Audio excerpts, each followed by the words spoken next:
Hi, Becca C. Smith here, and today is day 25 of NaNoWRIMO.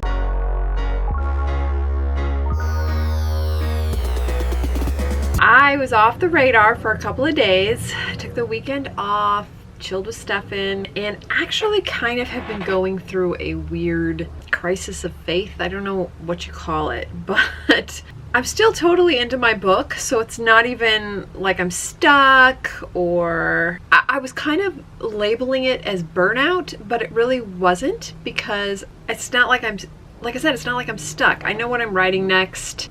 Anyway, I guess it's more that I don't know if this happens to you guys, but I have a lot of different passions that I want to focus on. So nano kind of throws me off, because the idea of it is that you're only focusing on writing a novel for the entire month of November, and that's just not the way my brain goes. But I was willing, I do it every year, so I'm like, okay, I'm doing it this year, but for some reason this year really threw me off, because there are these other things that I really want to try. But then I'm conflicted in my head of like, is this a waste of time? Why are you working on this? Why are you doing this? Like sewing, for instance. I kind of want to make more of these little dragons. I mean, I think they're really cute and I love them, and they're like little pets. And they have these really super strong magnets. So they'll sit on your shoulder. Not that there's a big need for dragons sitting on people's shoulders, but I don't know. It might be something fun to put on my Etsy. My Etsy's been closed since I left for Toronto because, I can't ship from Toronto. So pretty much when I'm in Toronto, my Etsy store is always closed. And the bags are really complicated and they take a long time to make. And even the Author 2 bags, like you've seen some of the ones that I've made for Kate, and they take even longer than the dragon bags, if you can believe it, just because it's the lining and it's, anyway, they can be very complicated. And so it's really not work. I'm not a factory, so it's really not, unless I'm going to charge like for my time. I don't know, it just seems ridiculous to me to charge a lot of money for something like that. I'd rather honestly use my time making things like that and giving them to people, to friends and family and things like that. That is more satisfying to me, to give them as gifts, because then I feel like my time is well spent, that I put all this care and love into these bags and then gave them to people that I really care about and hope that they love them too. And it's not that these aren't difficult, they are, but they don't take as much time. Like this little guy probably takes about an hour and a half to make. So, I wouldn't have to charge an arm and a leg for him. I could charge like $30 or whatever. Anyway, this is what I'm saying. So then that's going on in my head. And then I have 2 books that are in the rough draft-ish stage, maybe a little bit better than rough draft, and I feel like I should be editing those because, one of them is the book I'm working on with Hannah McCord. It's our 3rd and final book. Maybe I should be more focused on that. And I am. Like today, that's actually all I did, is work on our book. And then I also have Dream Diaries 2, which I need to, that is a rough draft, so I need to go through that. But then I also have some really fun video ideas for my channel, like a series. There's only a handful of people I've told about this series, but I've been working on it. I came up with it, I think, last January. So it's been almost a year and I haven't actually shot it yet. And I really, really, now that I'm back in town, I really, really want to do a season of it, which would probably be about 6 to 8 episodes. And I really want to do that. But Nano just makes me focus on the book. So anyway, I felt very conflicted because I have all these different things, and I was just like, okay, well, I'm going to do a tarot card reading and see if it tells me what I should focus on. Like, I need some advice. Should I focus on just this and get it done, and then next, and then next, and then next? I didn't know. So I was like, you know what, universe, just tell me what you're going to tell me. And this is a new deck. I've never used it before. The Dawdling Writer, you should check her channel out. I'll put the link below. She's awesome.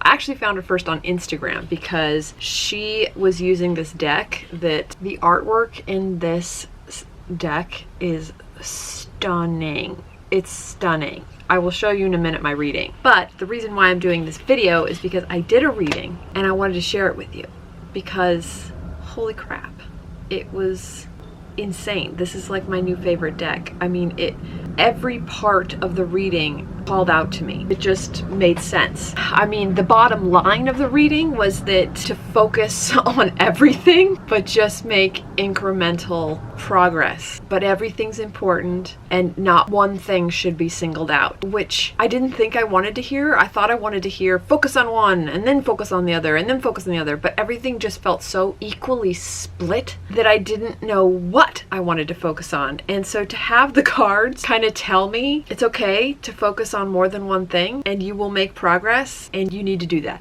Like, these are all important, all of them. So you should work on all of those things and they'll get done. Just make sure you don't freeze and don't do anything, which I tend to do. So let me go over this reading with you. The first card, I did the Celtic Cross spread if you're not familiar with that, so I will just show you, I will read out to you what it is. What's kind of nice about this deck is I know you probably get the book, which has more detailed explanations, but I kind of like the brief ones. It gives me a quick idea. The first position is me. This card represents you and your innermost desires regarding this situation. And I got the Knight of Swords. The Knight of Swords is the brave hero who rushes headlong into conflict to defend his beliefs. He is blunt and comes directly to his point and is incapable of dissemblance. And how I interpreted that is that, since it's me, is that I'm stubborn and that I will defend everything and that I'm super focused and that, I mean, he's just a very stubborn, focused person, and that is me. That seemed pretty accurate. Like, sometimes it's even hard to dissuade me to do something even if it's totally wrong and I should completely like listen to you. Sometimes I just get really stubbornly focused. So that seemed to make sense for a card to represent me. The second position is what covers you. The second card is placed on top of the first card and describes the present conditions, and that was the Ace of Cups. Ace of Cups, the first stirring of emotion, compassion, love, intimacy, and attunement. And that's how I feel about all of these things. So I was like, okay, this makes sense because I have all this emotion, I have all this compassion, I have all this love, I have all this intimacy, I have all this attunement. Like, every single one of these things is so important. Not one of them is standing out or like, no, this is more important, no, this is more important. Like, they all are equal to me and I feel as much passion and I feel love equally for all of these things. So I was like, okay, this is starting to fold. This is good. Okay. Then the third card is what crosses you. And this describes obstacles, both potential and actual, to achieve your desires. So I'm like, okay, what are my obstacles? And I got the Moon. And shocker, the Moon is fears and anxiety. Sound familiar? All me. Believing illusions, experiencing distortion, chasing after fantasy, dreams and visions, disorientation. The Moon is the realm beyond the known and comfortable and predictable. This made sense because, yes, I have fear and anxiety, but my biggest fear and anxiety is, am I chasing after a fantasy? Am I chasing after dreams that are never going to come true? The Moon is the realm beyond the known. It's the unknown. That's my fear. If I go this way, is it a huge mistake? I should have focused on this. And if I go this way, I should have focused on that. And why did I focus on that? I should have just stayed focused on this. And so I get into this endless cycle of anxiety. So this is absolutely what is my biggest obstacle in my life, let alone in what I decide to do. That like hit me. That was the one where I was like, whoa, okay, that is true. Because, you know, the imposter syndrome where you're just sitting there thinking, am I chasing a fantasy? Is this real? And this is in a position where it's saying, these are your fears. This is what's crossing you. This is what's holding you back. And it is. And I know that. I hold me back through my fears and anxieties. Position 4, what is beneath you? This card represents the basis or foundation of the situation you are inquiring about. And I got the 8 of Wands. The 8 of Wands is the beginning of a long journey toward a goal. Like, okay. A great undertaking is at hand, and it speeds toward reward with hope and momentum. I was like, okay. It's the beginning of a long journey, which means it's not going to happen tomorrow. It's not going to happen next week. It's not going to happen next month. This is the beginning of a long journey. But if you stick with it, you will have the result that you want. Wow, that's amazing. So then the next card is what's behind you. This card represents the past conditions and influences which have brought things to their present state. I was like, uh-oh. What's this gonna be? And it was the Six of Pentacles. The cycles of dependency between those that have and those that have not. Who is truly the benefactor? Who holds the power?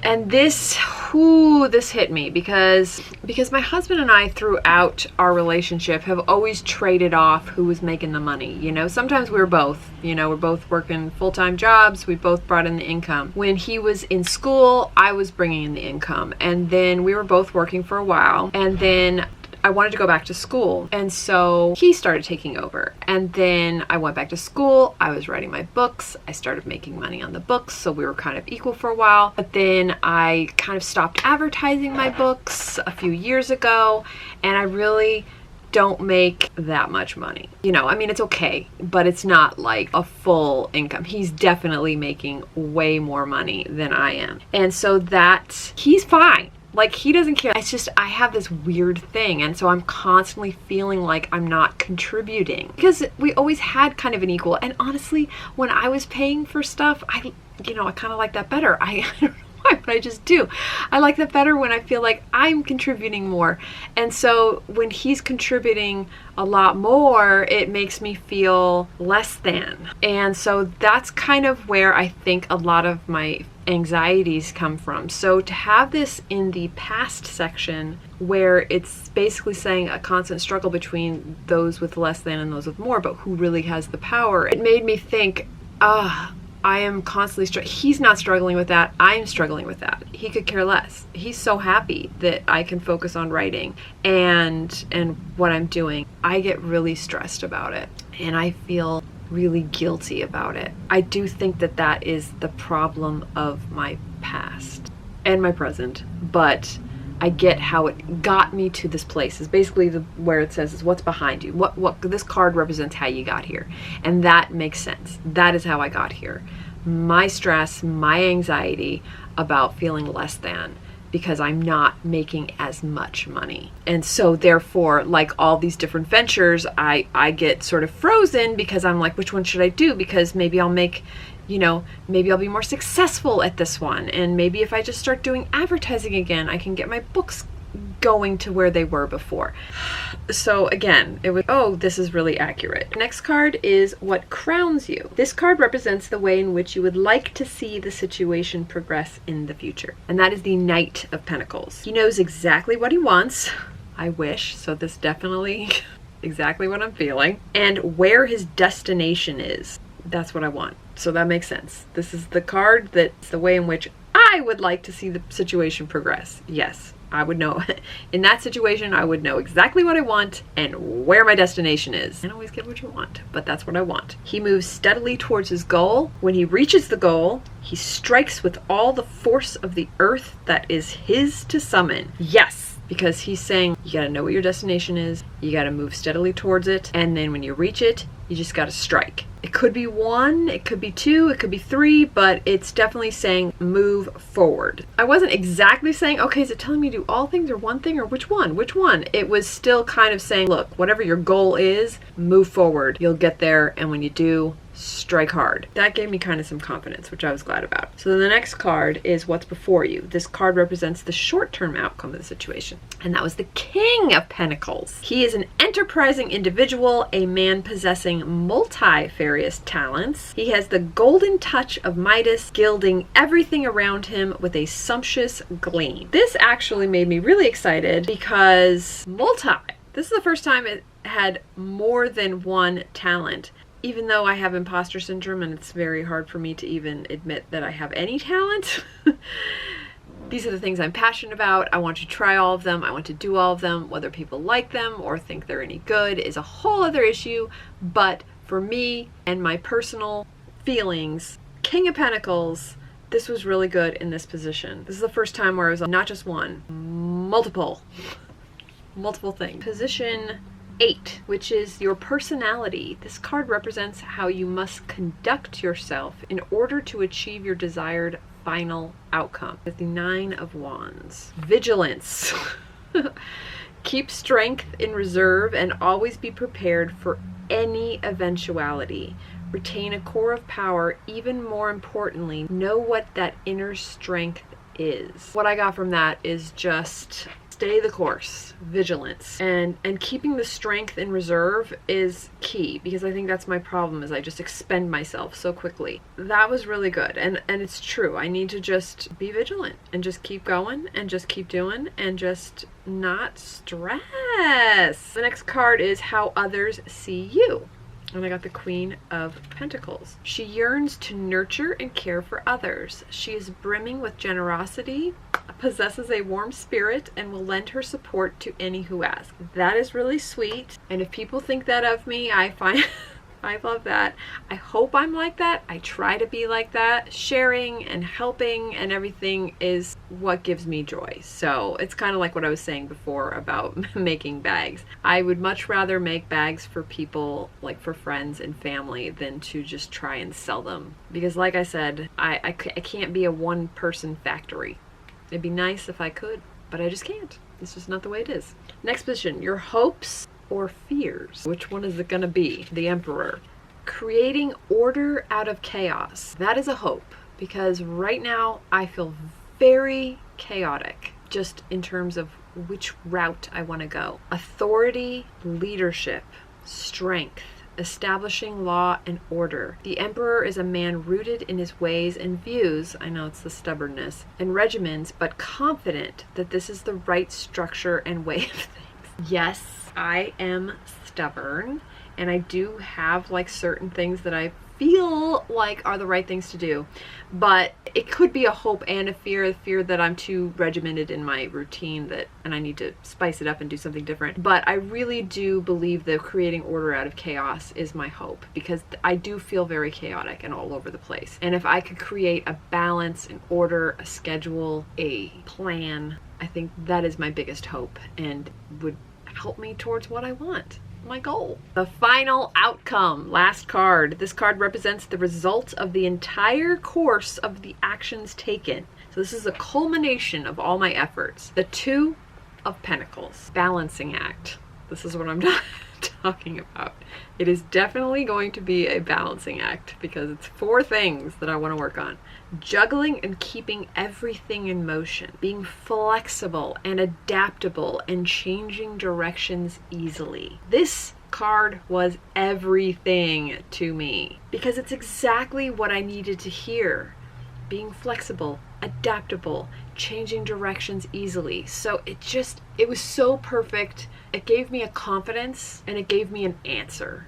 And that's why I did this reading. I really wanted an answer. And this to me says it all. It's just going to be a balancing act. I'm going to have to juggle everything, but keep it in motion. Make sure that I'm flexible and adaptable, which sometimes I freeze and I'm not. That is crazy for my first reading. I feel like it was weirdly dead on accurate and really helped me figure out what I wanted to do, which is everything. And not to be scared or intimidated by it, but to just move forward. And long journey, beginning of a long journey, but that's okay, because eventually I will get there. It'll just be about balancing it all. So I hope this isn't like 40 minutes long. And if you stayed till the end, thank you. I know this isn't a normal nano video, but I wasn't even going to do a video today, so I did this reading and I thought it was so crazy and so magical that I just wanted to share it with you guys. Thank you so much for joining, and I will see you in the next one. I don't know if it's tomorrow, but I will try. Okay, bye.